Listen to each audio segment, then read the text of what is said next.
And once again, the video is unlisted, so it doesn't show up when you go to the website, but I will send you the link after class. All right, so are there any questions about the lab that was due today? No questions? Yep. So everything worked, like I tested everything and it looked the same, but then on the output pin, it kept trying to tell me there was a problem because if I set it to 8 bits, but it was only being fed 1, it kept telling me that there was a compatibility error, but everything still worked. So I kind of just ignored that. Did you use a splitter? Did you use a splitter for the output? I did. You did?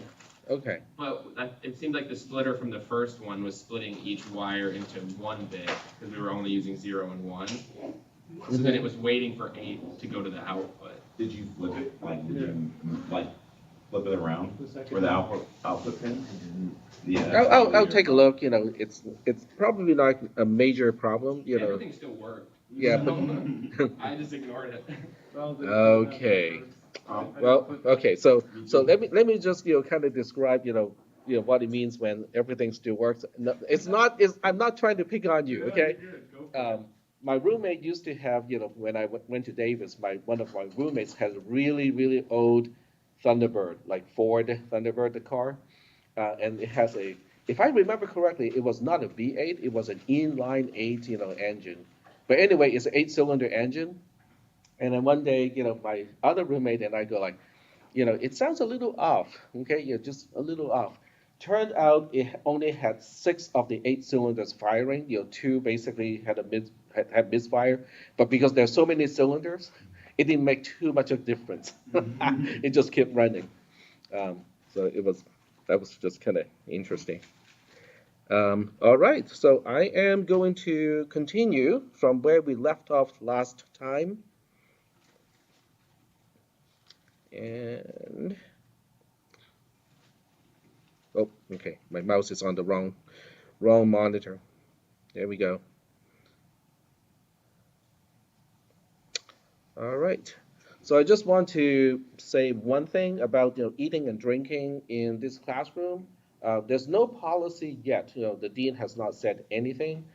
So I just wanted people to be mindful. So if you are eating or drinking, just make sure that if you drop anything, just kind of pick it up. If you spill anything, just kind of clean up the spill, just so that we can all enjoy this classroom without having to worry about that. All right, cool. So now we are back to talking about the last portion of where we started the other day. All right.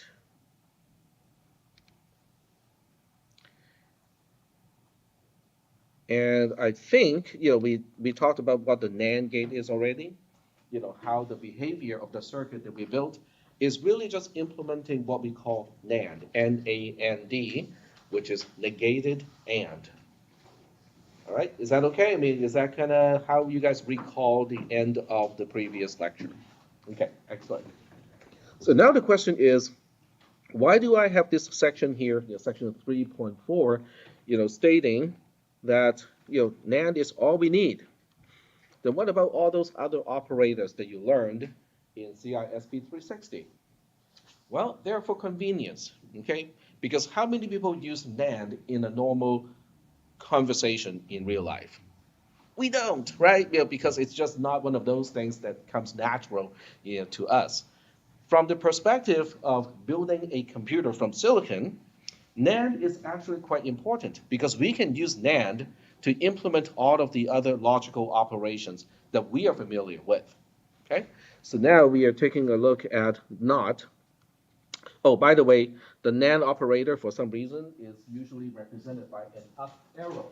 So that's how mathematicians denote the NAND operator. So the first thing is, how do we represent NOT?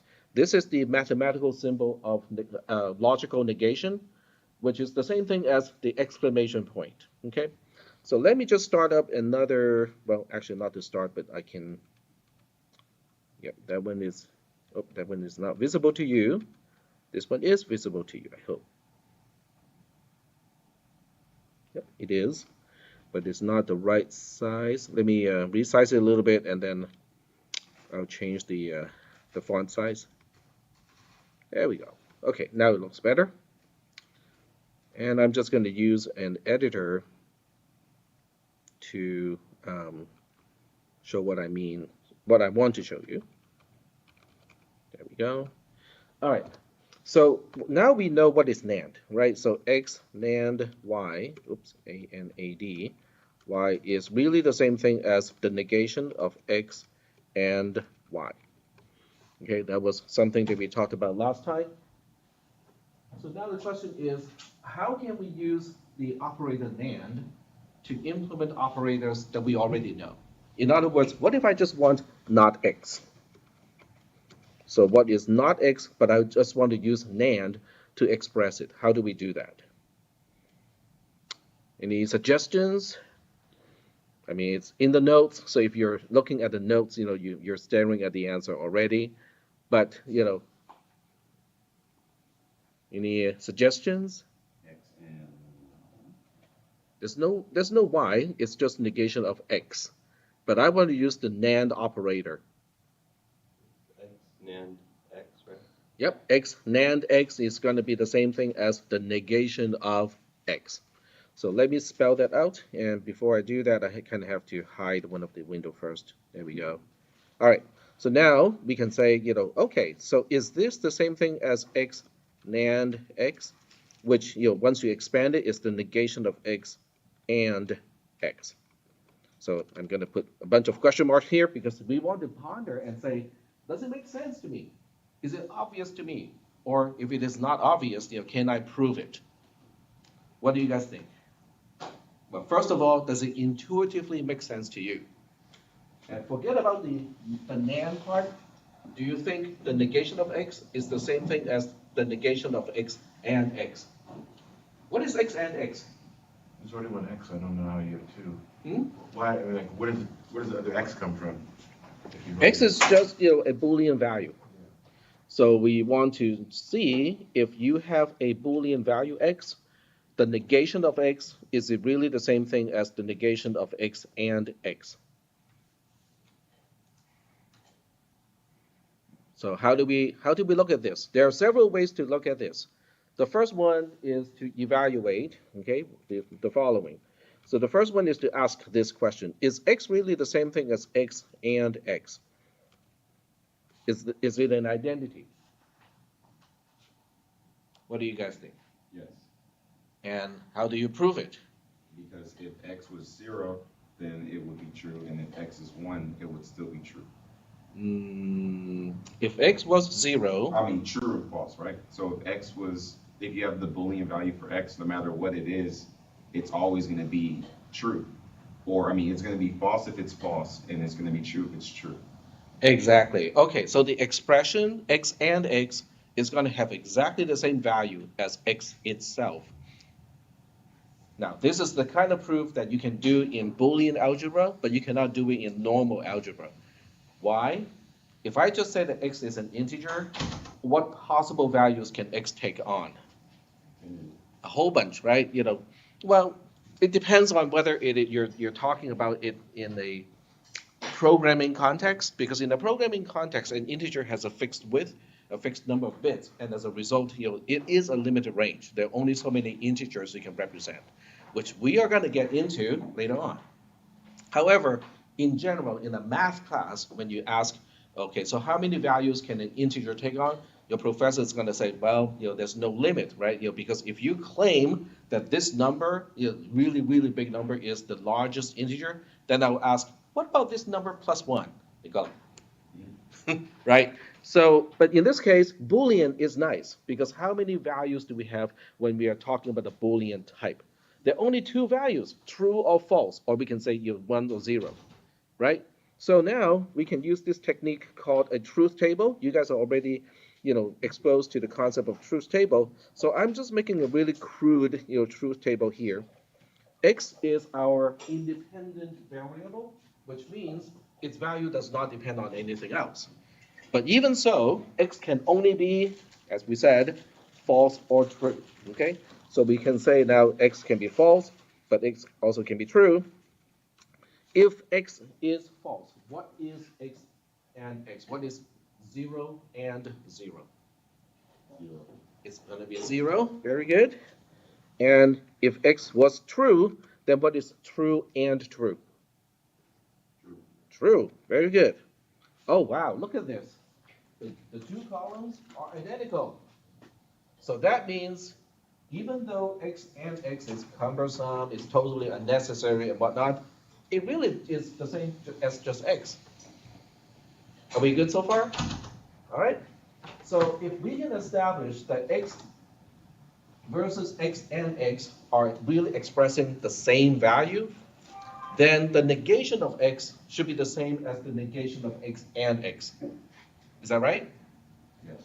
So now we have a proof, a mathematical kind of proof that that works out.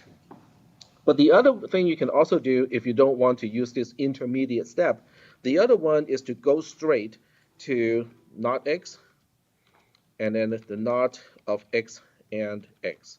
So if you look at this truth table, there are 3 columns because the first column is for the independent variable itself. The second column is for the negation of that variable. So the negation of false is true. The negation of true is false. And then for the third column, you're evaluating a even kind of slightly more complex expression. So now we have to say, okay, on the first row, x is false, false and false is false, not false is True. true. Yep, exactly. And then for the second row, it's kind of the same exercise, except in this case, x is true. So we have true and true inside the parentheses. True and true is true. So now we have the negation of true, which is false. So from this particular truth table, we can now see that the negation of x is the same thing as the negation of x and x. But hold on a second here.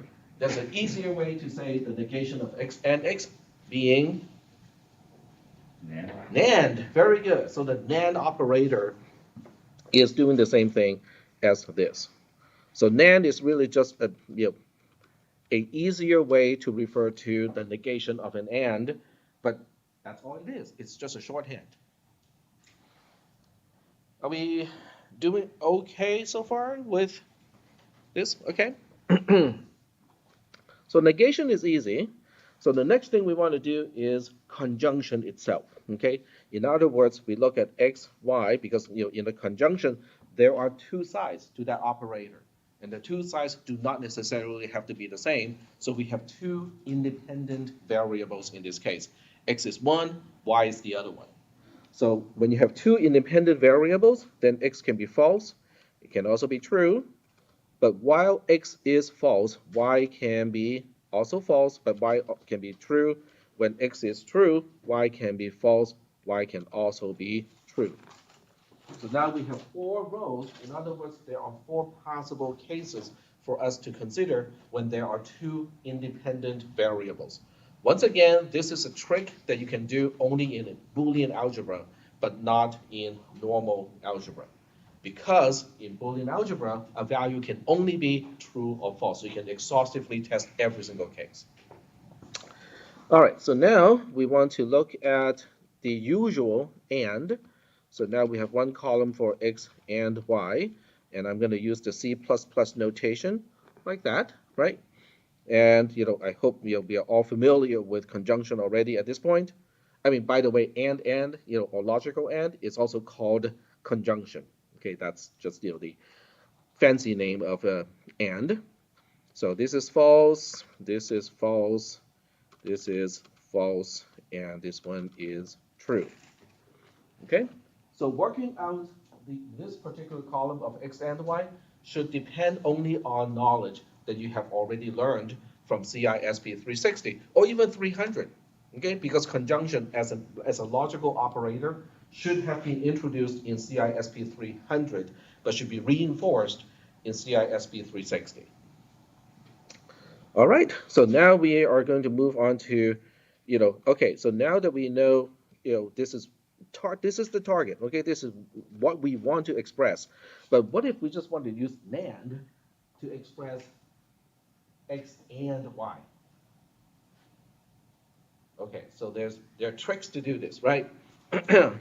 Because now we can say Well, if I can just do a negation of x NAND y, that should do it, right? Because we have already established before, in the previous truth table, that x NAND x, is just the negation. So now when we look at this, we can say, oh, this negation on the outside is simply saying that we have to NAND this entire thing with itself. Okay, so let's go ahead and change the presentation here to make use of just NAND. That. And of course, we are not familiar with using NAND in a native way, and so we don't really see it as an operator that we can instantly understand or intuitively find out what it does.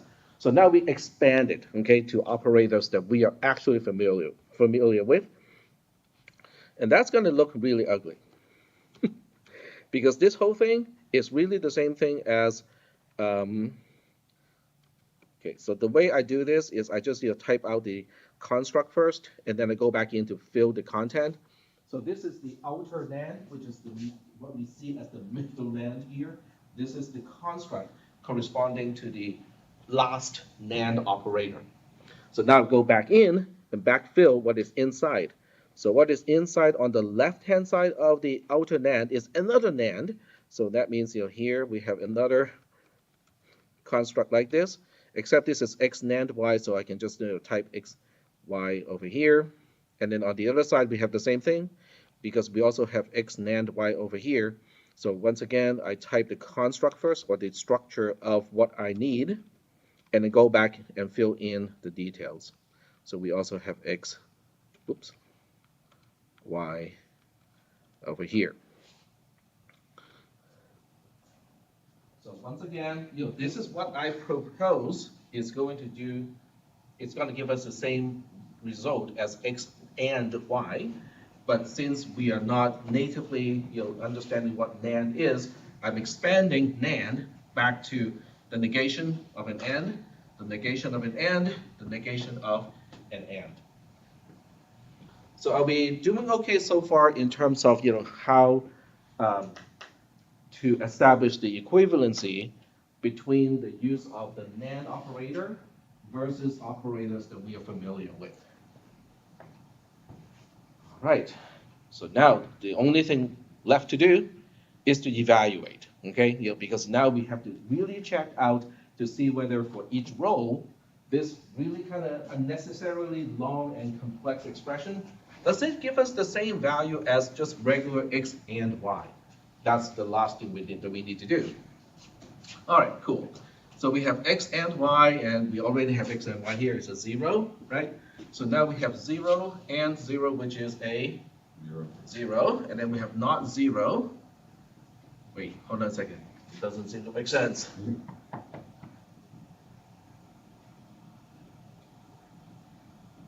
X and y. Oh, wait, it's a 1. I forgot. Okay, that was me making a mistake.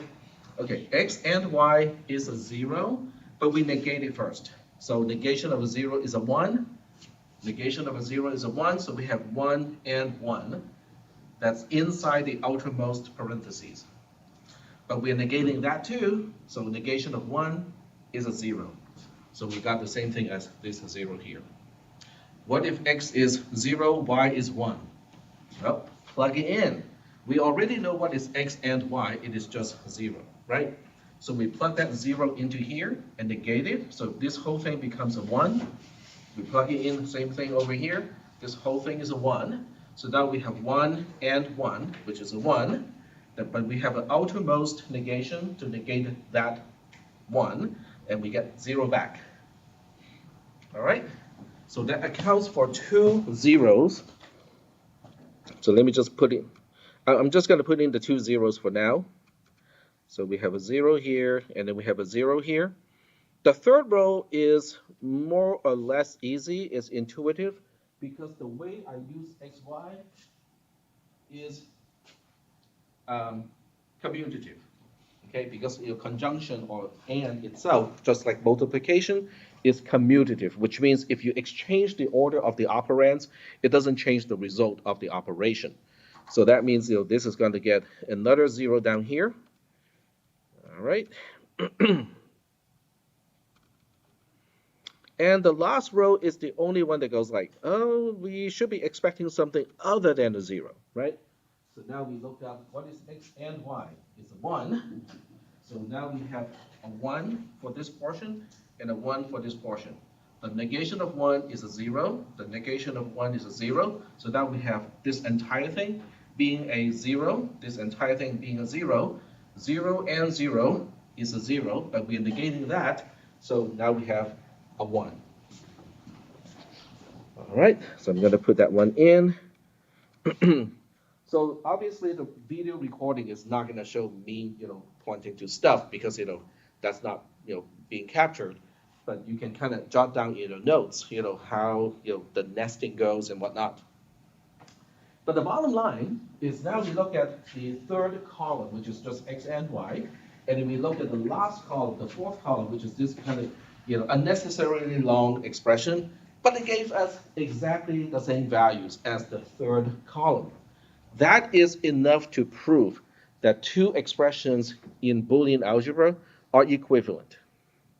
Even though one is, oh yeah, we know this one is familiar, and then the other one goes like, wow, that is long and totally unnecessarily long, but it gives us the same result. So they are equivalent. Are we good with this technique? Okay. And then the last one is OR. So we have x, y again, because the OR takes two operands. So it has two independent variables in this case. Question? Nope. Okay. And then we have x or y. So we'll work out, just the OR first. So with the OR, if at least one side is a true, the whole thing is true. So that's fairly easy to work out, like so. Okay. So now once we have this down, now we're asking the same question. It's like, okay, so now that we know what OR looks like normally, can we use NAND to do what OR usually does? Can we use a whole bunch of NANDs to do what OR normally does?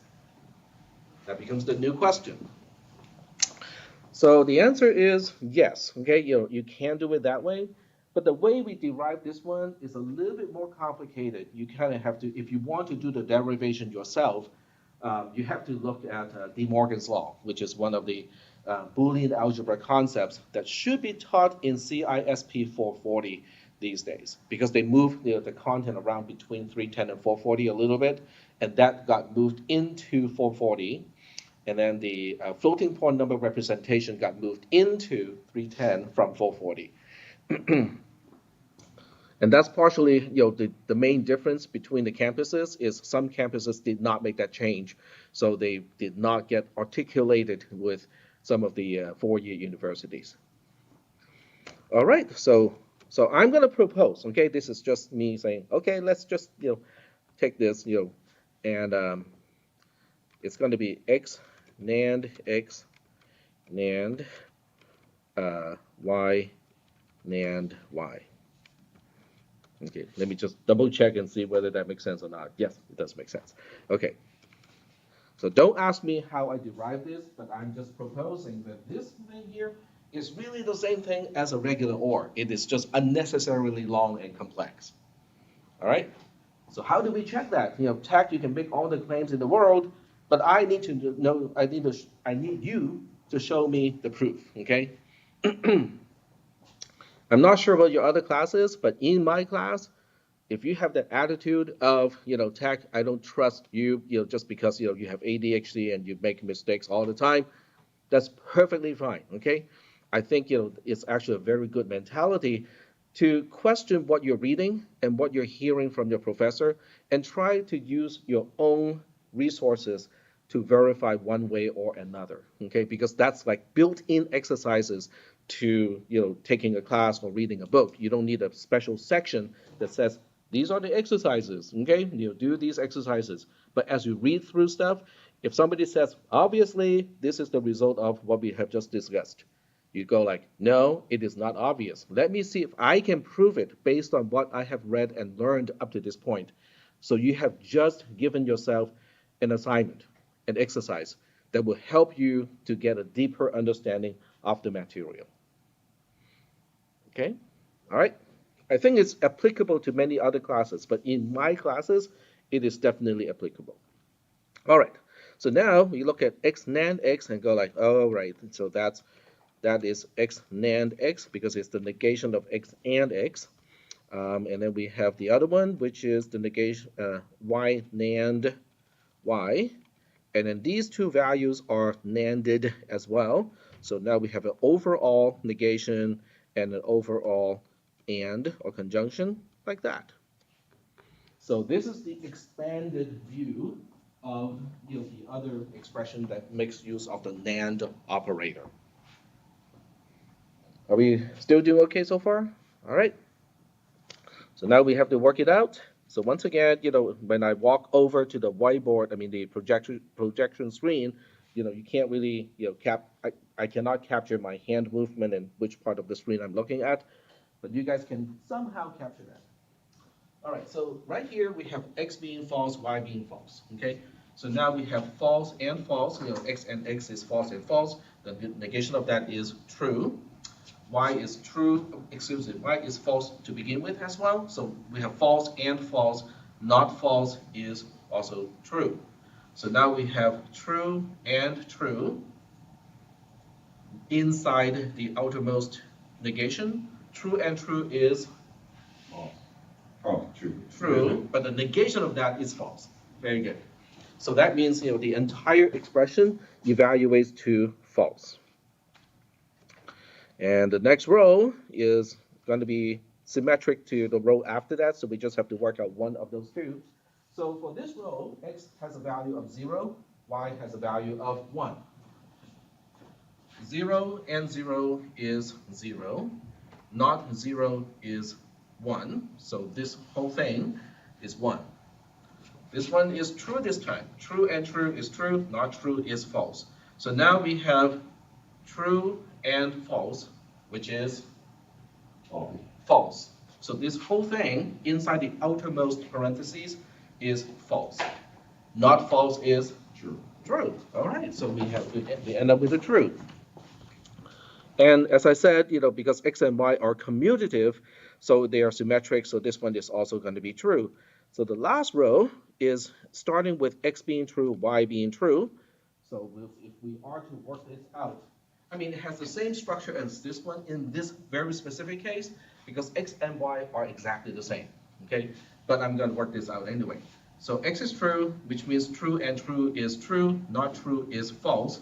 So this entire thing to the left-hand side of the outermost end is false. Same arguments applies to y, because y is also true to begin with. True and true is true, not true is false. So now we end up with false and false inside the outermost pair of parentheses. Not false is true. Not false is true. So now we have a true here as well. So now we look at the third column, which is what we like to see, because it's just using an OR operator. We're all familiar with it. And then we look at the monster expression all the way to the last column. But hey, guess what? It gave us exactly the same value for every single row in the truth table. So now we have established the equivalency between x or y and what we pronounce as x NAND x NAND y and NAND y, but they are really the same thing. So this is why truth tables are really, really useful when you're dealing with binary or Boolean type of operation, because you can spell out every single case and you can say, hey, this expression, even though it looks entirely different from that expression, they're really the same thing. All right? So we are still kind of counting pine needles right now, so we need to take a step back to look at the pine tree itself. So the pine tree is basically saying, hey, after all, we don't really need this operator, we don't really need this operator, and we don't really need this operator. So the normal negation, conjunction, and disjunction operators can all be, quote unquote, emulated by a structure of NAND operators. Not a single one, because we need 3 of them. 1, 2, 3, and then 1, 2, 3. Technically, there's only 2 because we are feeding the same value, on both ends, So, technically, we don't need as many NAND for conjunction, but for disjunction, you do need 3 different NAND operators. So what is the significance? We just went through a lot of trouble, right? We went through all the mechanisms of working out the truth table. So in the end, what is the big deal?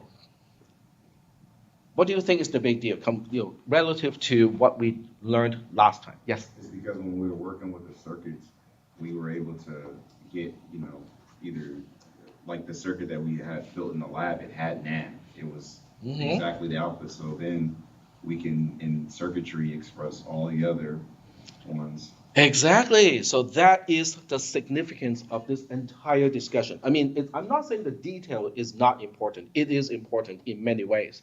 But zooming out to the map of this entire class, this is important because it's telling us, with negation, conjunction, and disjunction, we can implement all of those using transistors too. Because we can implement NAND itself using 4 transistors. So that means each one of these, we just have to use more transistors. But nonetheless, the bottom line is they can be done using transistors. That is the significance of this little part of discussion. So are there any questions, any questions, any requests to clarify, for this portion of the lecture? Nope. All right. Can you just go over the OR one more time? I felt like I got a little lost. That's okay. Yeah. Yeah, so you basically, this is how we normally represent OR using the OR operator. And this is what I propose is the same as regular OR. I'm not showing you the proof because it requires the use of De Morgan's law, which is slightly out of the scope of this class. But once we have this proposed expression, how do we know it is the same as a regular OR? So I expanded to use negation and, oh, by the way, this negation is for this and here. I pointed the wrong and. So now this, okay, do we have any questions about the equivalency of this versus that? That part is just based on the definition of what NAND is. So by working out the actual value for each row, assuming X and Y have specific values, we worked out the 4 values, for the complex expression, right? Yeah. But for all 4 rows of this truth table, the complex expression gave us exactly the same answer as the regular OR. And that is enough to prove that this expression here, which is really long and complex, really is the same, quote unquote, equivalent to just regular OR. Okay? All right. So what if you think, Batak, what if we have like 3 or 4 independent variables and I don't want to do it by hand? Use a spreadsheet. I'm not kidding you. Spreadsheets can do it. Google Sheet can do it. Excel can do it. They can all handle logical operators, except you don't express the logical operators like and, or, like this. Those are formulae, so that means you have to say or, and then in parentheses you refer to the value of different cells. So maybe at some point I will show you guys how to use a spreadsheet so that you don't have to go through a whole lot of manual calculation when you want to work out a truth table. But right now we're just going to focus on this and go like, yep, okay, so NAND is good because it can be used to implement every other gate that or every other operator, logical operator that we're familiar with. Are we good so far? All right. So now I'm going to LogicSim and go like, can we work this out in LogicSim? Okay, so here's LogicSim. And I did not build this circuit correctly, according to the lab instructions, because according to the lab instructions, we are supposed to take bit 0 and bit 1 out of the input pin X to feed to the two different channels. So I'm going to fix the circuit right now, just so that we have something similar or exactly the same as what you're supposed to have. All right, so I'm going to have to change this, and it should have a fan out of 2 instead of 1. And then only bit 1 go and bit 0 go to the 2 output. And how you want to assign the first 2 doesn't really matter because everything is kind of symmetric.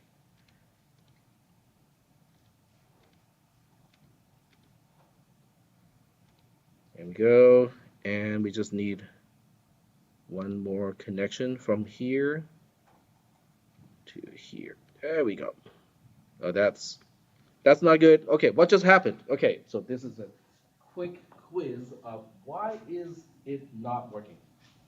Yep. Is it because the top pin coming Mhm. out is actually connecting to itself? Yep, that's right. Because it is a connectable point, and when you draw a wire over a connectable point, it automatically makes that connection. So that's why it didn't work. So the other way to do it is to kind of drag this out here and then tap it and put it here. Awful way of making this kind of connection, but it functionally it works. Okay, so there we go. So now the question is, when you look at this and you go like, well, is there a way to use this circuit in show the truth table that we looked at, right? The answer is, well, this is actually a little bit harder. That's what your lab is going to be doing for today, is to kind of start with this and then work it out. Okay. If you did not get the homework assignment done for whatever reason, it's okay. I can give you this file to begin with, so you have a starting point for today's lab. Because today's lab assumes that you have done the previous lab and got it done correctly. So if it's not entirely correct, you have some question about it, you can use this as a starting point. In fact, I'm going to do it right now. I'm going to save the file so that you guys can have access to it. So file, save, and I'll put it in. I can make a new folder. No. Make a new folder. Where's new folder? There we go.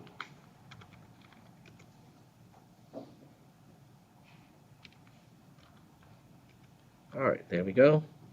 And I can send it to you by announcement as an attachment, but that's going to be a little bit later. All right, so what we want to do now is, I'll just give you an example. By the way, this is not how you want to do it in your lab, but I'm showing you, just enough so that we can prove the truth table that we worked out is kind of working out the same way here.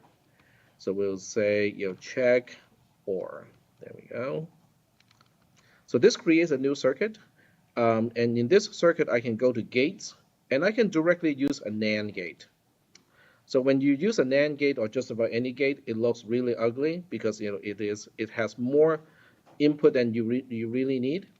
So I'm going to reduce it to just two inputs, and then I'm going to change the gate size to narrow, because otherwise it just takes up a lot more room than it needs to. And we know we need 3 of those to implement OR, right? So we need 3 of those, kind of arranged like this. And then we need 2 input pins, X and Y. So we got X and Y. And the first thing is, okay, let me switch between the expression and also the diagram, because this is also somewhat important, is how do we look at an expression and convert it into a gate logic circuit. So let's go back to the expression first. And this is what we want to do in a circuit. So there are 3 NAND gates. This is one NAND gate, this is one NAND gate, and this is one NAND gate. Which one is going to connect to the output pin? The final output is coming from which NAND? Just tell me, is it the left one, the middle one, or the right one? which one of these three NANDs is corresponding to the output of the entire circuit, if I just want to implement OR. The one in the middle, right? Okay, so that means, the input, which is X and Y, should go to the other two NAND gates. So now we have here, I will label these two pins. This is going to be labeled X, and this one is going to be labeled Y. So X has to go to both inputs of the first or the topmost to NAND gate because we want to compute X NAND X. Okay, so that means whatever is coming out of this NAND gate here is X NAND X. All right. And the same thing with Y. So Y goes to the other NAND gate here, but Y also needs to go to both inputs of that NAND gate because we are supposed to compute Y NAND Y. So are we okay so far? Of how X NAND X becomes this part of the circuit, the top part, and then Y NAND Y becomes the bottom part of the subcircuit. The output of the top NAND gate, this little dot here, that is X NAND X. So it goes to the final NAND gate, like so. And then the bottom one is Y NAND Y. So it goes to the other input of the last NAND gate.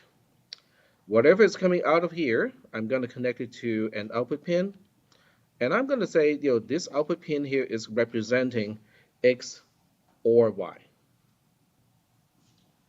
Are we doing okay so far?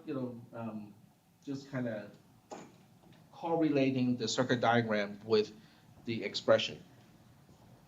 So let me show you both at the same time because that makes it a little bit easier to. It's harder to do it because this is at the end of the document. How am I gonna do that? Oh, okay. I might. No. Well. Okay, this might be easier. I'll just add some text here, so this way I don't need to show both screens at the same time. So I claim that this circuit is doing X NAND X NAND Y NAND Y. And I move it to the other where you can see it. There we go. All right. Are we doing okay so far with the expression versus the circuit? So now we can test it. Okay, so we can just test the input. If at least one of the input is a 1, the output should be a 1. And we only got 3 cases like that. The top one being a 1, okay, that works out. The bottom one being a 1, that works out. What about both of them being 1s? It also works out.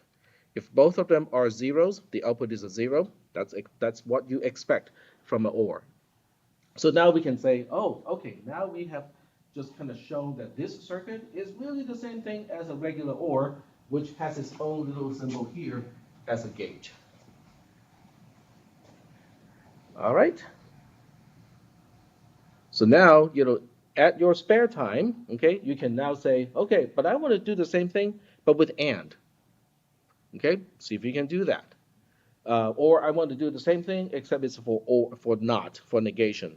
So, it's really just, extra things that you can do. Well, the lab actually involves that too, so that you can test, how well you understand these concepts and be able to utilize the logic gates. Any questions before we move on? Questions? Right?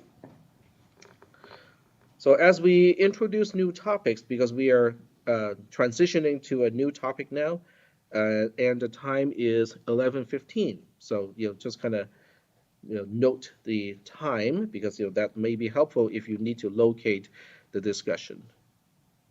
So we're gonna close this, or we will go all the way to the end here. Numbers and values. Okay, so this is kind of like a lead in to the next module. So what is the difference between a number versus a value?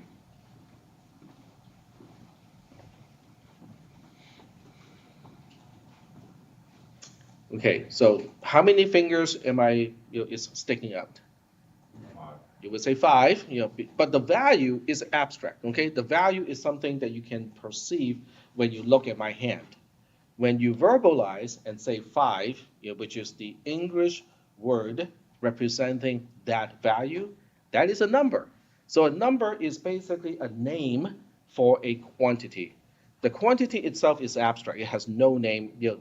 But when we need to refer to it, when we need to tell someone else this is the quantity that I want to express, then you need a word so that the two parties can understand. Oh, okay, so that's the quantity that you are trying to specify. Is that okay? Does everybody understand the difference between what a number is? It's just a representation, and a value is what we are trying to represent using numbers. All right, cool. And I think at this point, it might be good to have a transition. So I can take row at this point. I just need to find the right place here. And then unlock one of the row taking activities. So this one is used already, so I'm going to use the next one.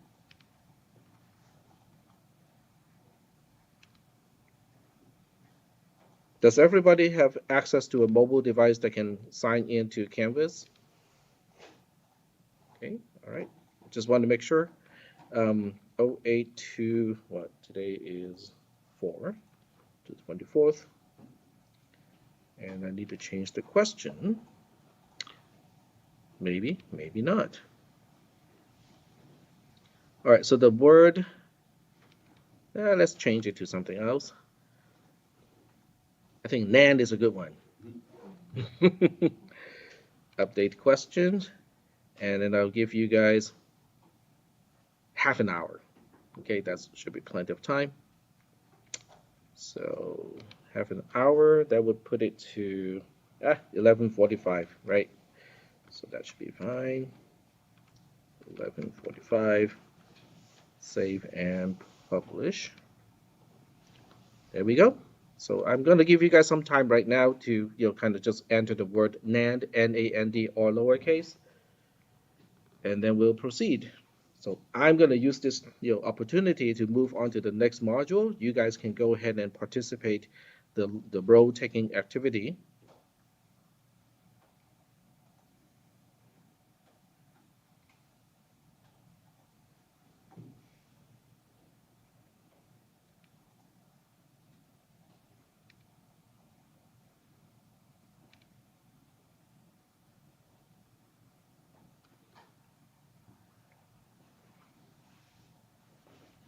And I'm going to put it on the whiteboard just in case somebody wants to do it later.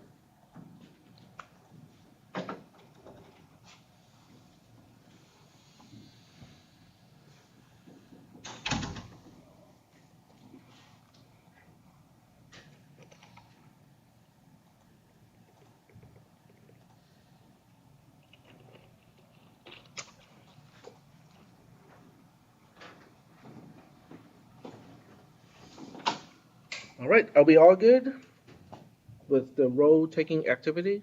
Does anyone need more time? Nobody? Okay, all right. So we're going to move on to a new module. The time is 11:19. We can call that 11:20. So this way, if you jot down the time, it's easier for you to locate, the part of the lecture, to get to this, content. All right, so this is about base conversion, okay? How do we use numbers in different bases to represent the same value? And typically, when I start with this particular module, I will start with something that you already know how to do, okay? How many people here think that you may not qualify to work at a McDonald's as the person who is going to handle all the orders? So I think we're all somewhat confident that we can handle that job, right? So now the question is, if you need to make change for your customer, and we'll just go ahead and I'm going to use my editor so that this way it is all recorded in the video. So let's just say the amount that you need to give back to the customer is I'm going to pick a value that is a little bit cool to work with. Let's say $7 and um, I want to pick one that has that has interesting 62 cents. Okay, there we go. So $7.62 is the change that you need to give back to the customer. And the question is, do you know how to do it? Do you know how to come up with bills and coins and whatnot to come up with exactly $7.62? I think most of us are fairly confident that we can do it. I mean, I'll be the first one to offer an answer. I'll give the customer 762 pennies. Done. Right? What do you think is going to happen if I just go to my manager and go like, I don't think we got enough pennies. Do we have more pennies because I need 762 pennies for this customer? I think my boss is just going to look at me and go like, Tech, I think you probably want to go back and just do the fries. You're not going to handle money anymore. Okay, so I think in this class, we all know that we need what? One $5 bill. And since we don't want to confuse people with the $2 bill because they're not very, frequently used, two $1 bills, right? And then two quarters instead of one $half coin. They do exist, but they're rare. And then one dime and 2 pennies. Okay, so I think we all know how to work that out. If you say, yeah, Tech, I got this all worked out before you even open your mouth to mention 762 cents or pennies, great.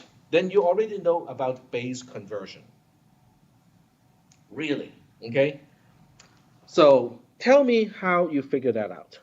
How you figure out that you need one $5 bill, two $1 bills, two quarters, one dime, and 2 pennies. What went through your mind to figure that out? Go ahead. Kind of figure out the biggest coins and bills without it going over. Mm-hmm. So obviously I can't do a 10, so I would do a 5, and then Yep. I can't do another 5, so I have to do the dollar. Mm-hmm. So then that would give me 2. And then there's a division, right? When you get down to the dollar, because the amount is $2.62, so you use a division to find out how many $1 bills you need. And that's also how you figure out that you need 2 quarters, because 62 cents divided by 0.25, which is the amount of 1 quarter, is 2 point something, right? So that's how you figure out that you need 2 quarters. All right. So now what if I change this in your question? So I'm reformatting the question to the following.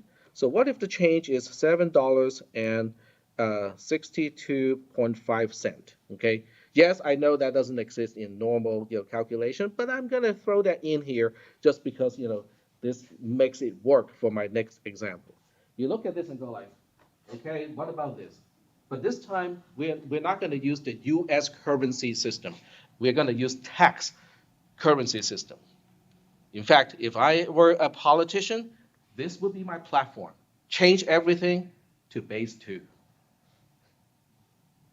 Okay? So what do you mean by base 2, TAC? Well, this is what I'm proposing.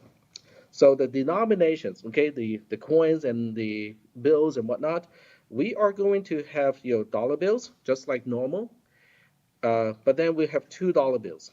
Oops. And then we have $4 bills. Then we have $8 bills. Do you see how the denomination is just doubling? Okay. And then on the other side, I would have coins like a $half coin. We'll have a $quarter coin, and just for kakas, we'll have a 1/8 of a dollar coin. That's my proposal. Okay, so using tax currency system, these are the coins and the bills that you can use in order to make change, for a customer. So how do we work out, how many of the $4 bills, $2 bills, and half-dollar coins and whatnot, for the change for the amount of $7 and I have to think about how to call this 625 thousandths of a dollar. That's it. Milli dollar. That's it. $725 million. Go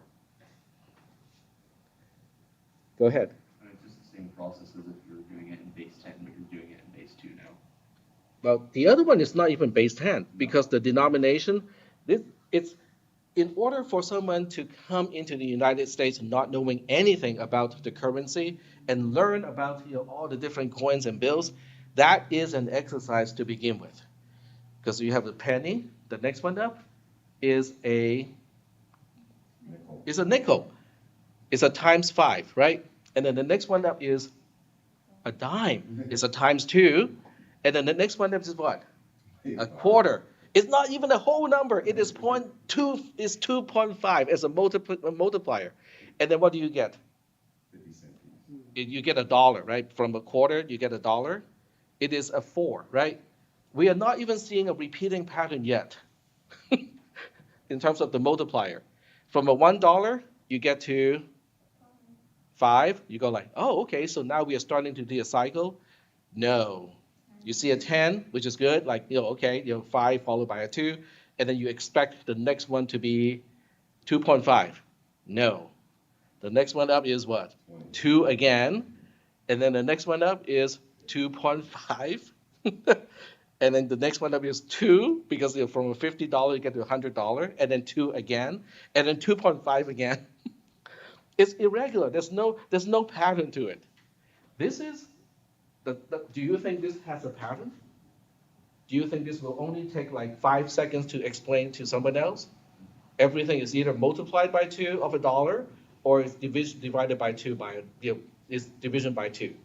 It's all based on 2, base 2, right? The best part of this system is you don't even need division. You don't even need division because you either have a 0 of something or you have 1 of something. That's all. You cannot have 2 of something. It's either 1 or 0. You don't even need division to figure out the number of bills and coins. So let's go ahead and try this out, okay? Because I think just trying this out, you guys would get to see how this works. So the first question is 7.625. Is it less than, is it greater than, or equal to, I'm going to put a question mark here because I need to answer that question. Is it greater than or equal to 8? Okay, that's the question. It's a comparison, right? All we need to do is to figure out which side is it greater than or equal to? The answer is no. Okay, so if the answer is no, we say false, which is a 0. And then we say 7.625, is it greater than or equal to 4? Oops, actually I take it back. The answer is false in this case. The answer is true in this case, right? 7.625 is greater than or equal to 4.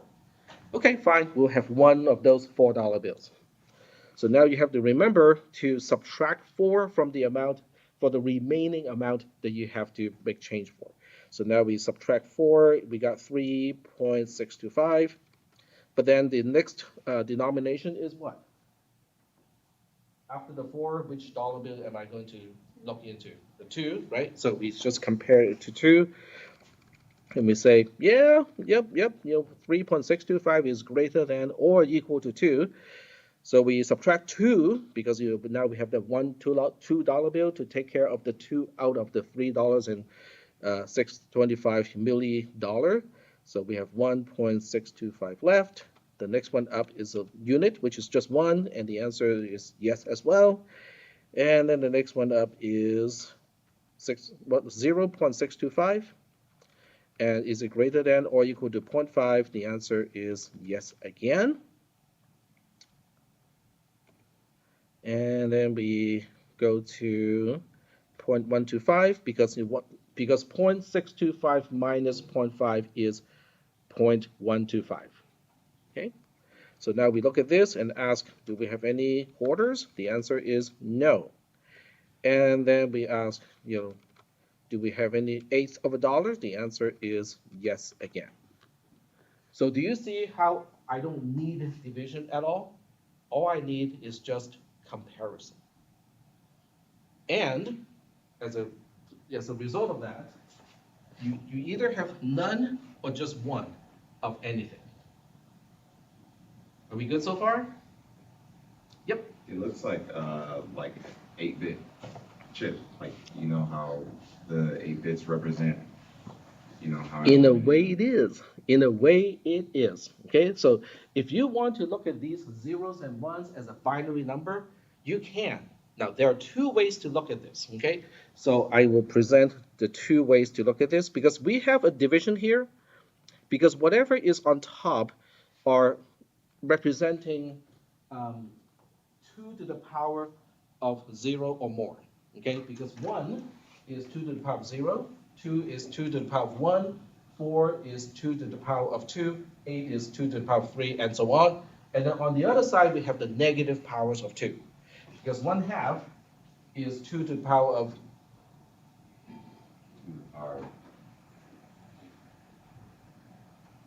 0.5 is to the power of -1. That's 2 to the power of -1, 2 to the power of -2, 2 to the power of -3. And if you want to have 1/16 of a dollar, 32nd of a dollar, hey, you can keep going. Okay? So, one way to look at this is we have a number 0111.121 in base 2 is basically the same thing as 7.625 in base 10.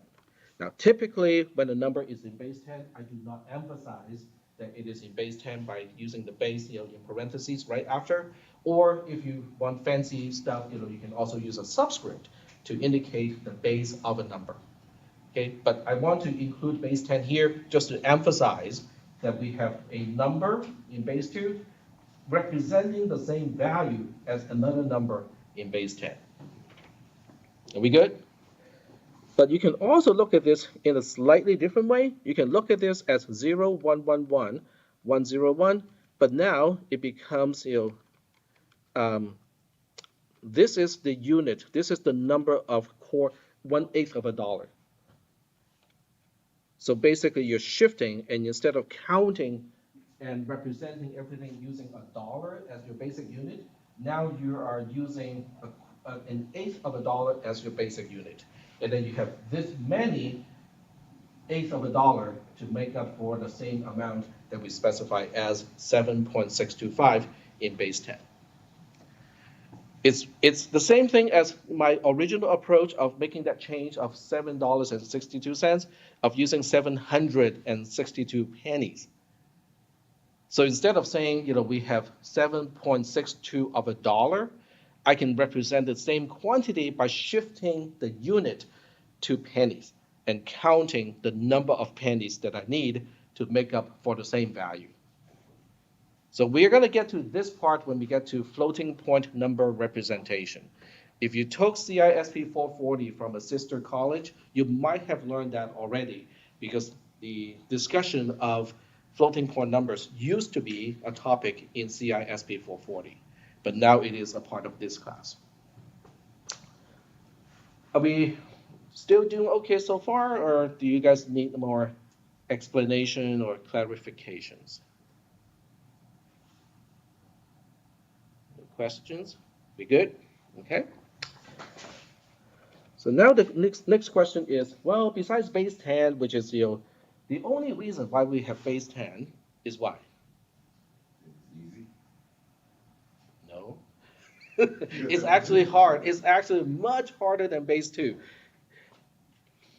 Oh, 10 fingers. Yeah, most of us are lucky to have 10 fingers, up to adulthood.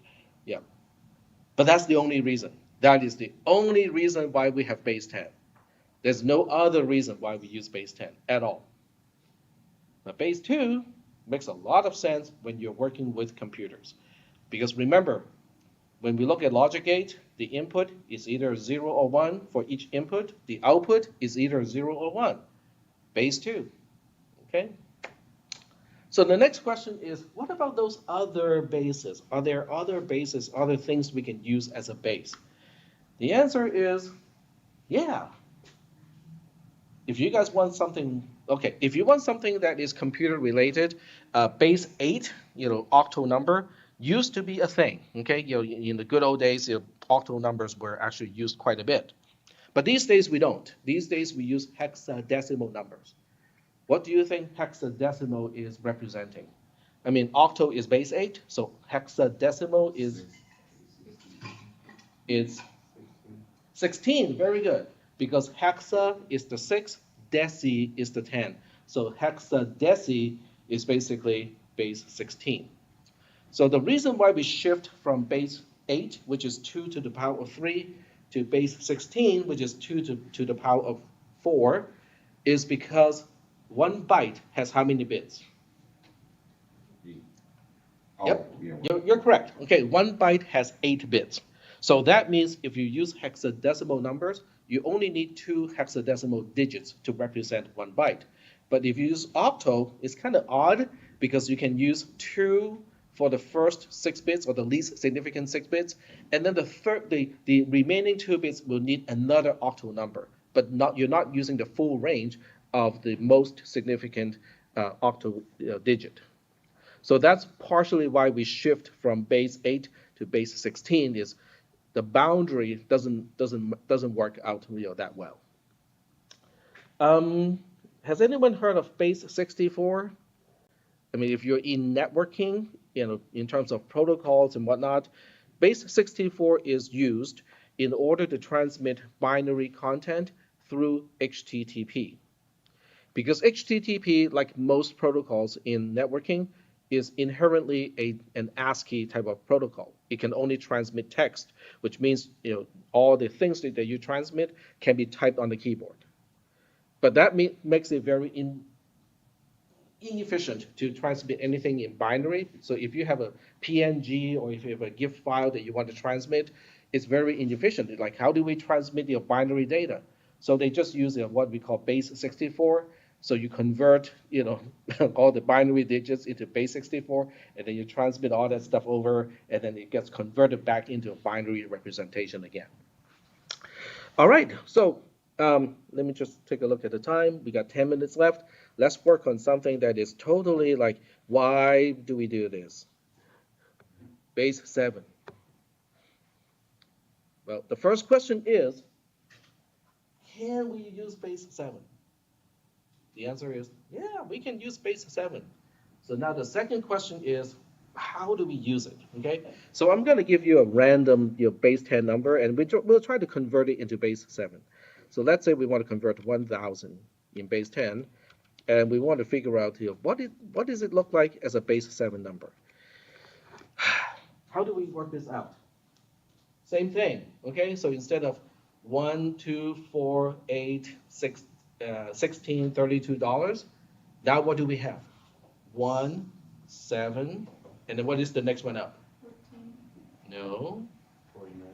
49, because we're going by the power. So, and then the next one is going to be 49 times 7, which is what? 343, and so on. Okay? So let me just spell it out, okay? So I'm going to use this to represent 7 to the power of something. So 7 to the power of 0 is 1. 7 to the power of 1 is 7. 7 to the power of 2 is 49. And then 7 to the power of 3 is 343. The reason why I can work this out really fast is because I just round up the 49 to a 50 times 7. So that means it's 350. But since it's one more than what we need, so we subtract 7 from the product of 50 and 7, and then we get 343. Just little nifty tricks, mental tricks that you can do when you're doing arithmetics. Okay, so now the question is, I think the next one up is not needed, because if you multiply 300 and blah, blah, blah by 7, you get 2,000 something, right? Which is more than what we need to represent, so I just go like, we can stop here. So now the question is, how do we know how many of 343 do we need? So we do a division. 1,000 divided by 343 is, I'm just going to try to do this using mental math, 2 with a remainder of 686. So it's going to be 3, 1, 4. Okay. You guys can check my math. So this is the quotient, and this is the remainder, otherwise known as mod. Okay, the mod operator gives you the remainder of a division. So this is literally 1,000 div, 323 in integer division. This portion here is 1,000 mod 343. I think it's right, but I could be wrong. Okay, we'll double check later on. I'll show you how to double check this. Okay, so we have 2 of 7 to the power of 3. Is that okay? Does everybody understand how I figure out the quantity of 7 to the power of 3 in order to represent 1,000? Okay. And then we look at 314, and we ask how many 49s does it contain. This one is easy. That's going to be 6 with a remainder of, let's see, 20. How do I come up with this really so quickly? Because 6 times 49 is going to be 6 less than 300. And this number is only 14 over 300. And because 6 times 49 is 6 less than 300, I just have to add 6 to 14, which is 20. So that's how I can kind of mentally work out the mod of this particular calculation. And then we have 20, and we ask how many 7 does it contain. This one is super easy because they're down to 2 digits, and we should be able to do this in our head. This is 2 with a remainder of 6, and then 6 divided by 1. I mean, we don't need to do it, but yes, we just kind of go through this and go like, yeah, it is 6 with a remainder of 0, but that 0 is not useful because we are not dealing with fractions in base 7 in this case. So where's our base 7 number? We got the digits, right? We got these digits here. 2 is representing the number of 343s that we need. The 6 is representing the number of 49s that we need. The 2 is representing the number of 7s that we need, and then the 6 is representing the 1s that we need. So if I want to convert these digits into a number using the usual normal way of arranging the digits, how is it going to be spelled out? It's going to be 2626. So this has to do with the most significant digit is on the leftmost side of a number. So what we understand in base 10 as 1,000 is now represented as 2626 in base 7. So even though 7 is kind of like, who would use 7 as a base? Well, the question is not why we want to do it. The question is, can we do it? The answer is yes. But to answer the why, because we have heptapods from the movie Arrival. Okay, some of you have not watched that movie, obviously. Has anyone watched that movie? Arrival is a sci-fi movie. Yes. And what is one of the characteristics of the aliens? They're called heptapods. Oh, they communicate with letters. They communicate with circles, with little things in ink and stuff like that. But there's another kind of important part of this, which is why we chose 7.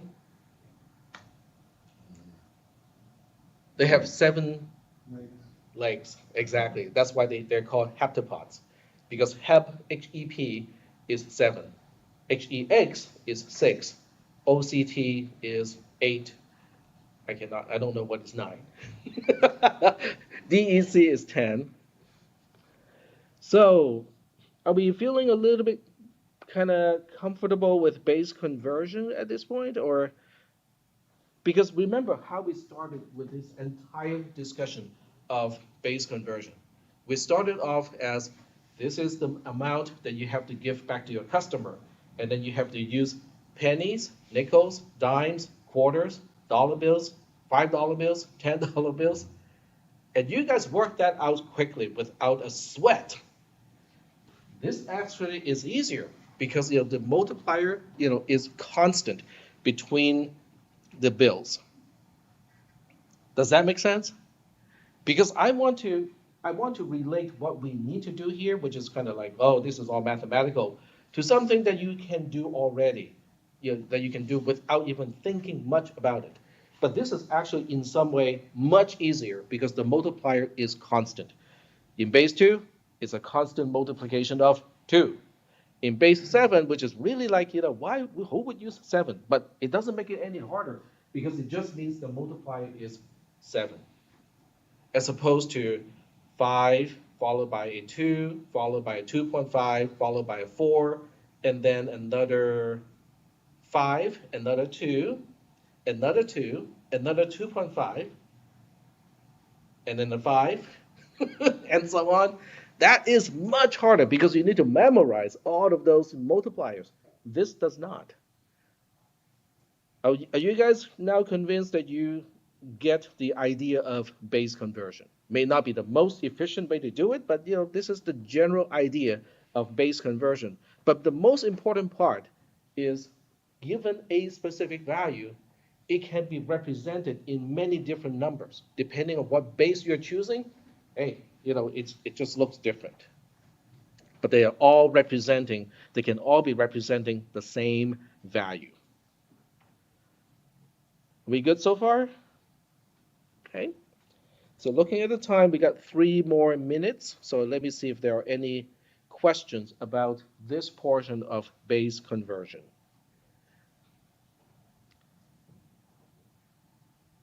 Does anyone want to see how to do base conversion to base 16, like without intermediate, steps? No.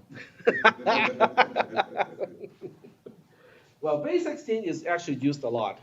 If you look at the MAC address of network cards, Bluetooth, devices, the MAC address is already specified in hexadecimal digits. Okay, now you don't really need to know what it is, but it is already in base 16. The IP address, okay, it's actually binary in nature, except in IP version 4, they are written out in base 10. But that actually makes things really hard because in order to figure out the net mask of a local area network, now you have to convert everything back to base 2 just to figure out which part of which number is part of the network address and which part is the NIC address. I mean, you guys have not taken any networking classes, but if you do, then you go like, why don't we just start with base 2 to begin with? Because that would make things a whole lot easier. So working with numbers in base 10 is definitely not very effective in computer science. All right, so I am going to end the lecture at this point, and then I'm going to release the lab. So you guys can go out, walk around, get something to drink, and then when we come back, the lab will be ready. So the lab time officially starts at noon. And this one should not take you a lot of time, but if you work on your lab and you have questions, I'll be here to answer your question. All right.